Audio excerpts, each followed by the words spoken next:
Esther chapter 4 in the NLT. Mordecai requests Esther's help. Verse 1. When Mordecai learned about all that had been done, he tore his clothes, put on burlap and ashes, and went out into the city, crying with a loud and bitter wail. He went as far as the gate of the palace, for no one was allowed to enter the palace gates while wearing clothes of mourning. And as news of the king's decree reached all the provinces, there was great mourning among the Jews. They fasted, wept, and wailed, and many people lay in burlap and ashes.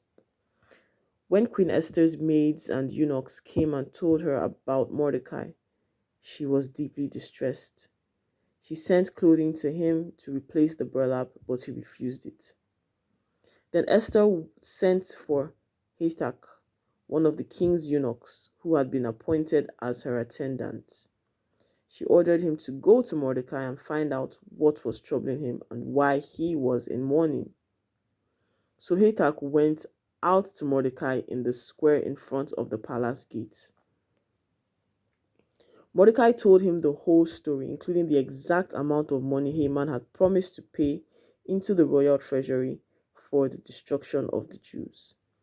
Mordecai gave Hathach a copy of the decree issued in Susa that called for the death of all Jews. He asked Hathach to show it to Esther and explain the situation to her.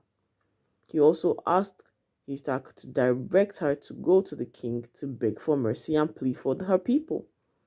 So Hathach returned to Esther with Mordecai's message. Then Esther told Hathach to go back and relay this message to Mordecai. All the king's officials and even the people in the provinces know that anyone who appears before the king in his inner court without being invited is doomed to die unless the king holds out his golden scepter. And the king has not called for me to come to him for 30 days. So Hathach gave Esther's message to Mordecai. Mordecai sent this reply to Esther. Don't think for a moment that because you are in the palace, you will escape when all other Jews are killed.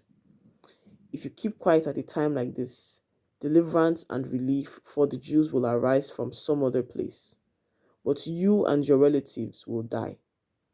Who knows if perhaps you were made queen for just such a time as this? Then Esther sent this reply to Mordecai.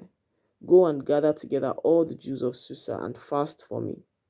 Do not eat or drink for 3 days, night or day. My maids and I will do the same. And then, though it is against the law, I will go in to see the king. If I must die, I must die. So Mordecai went away and did everything as Esther had ordered him.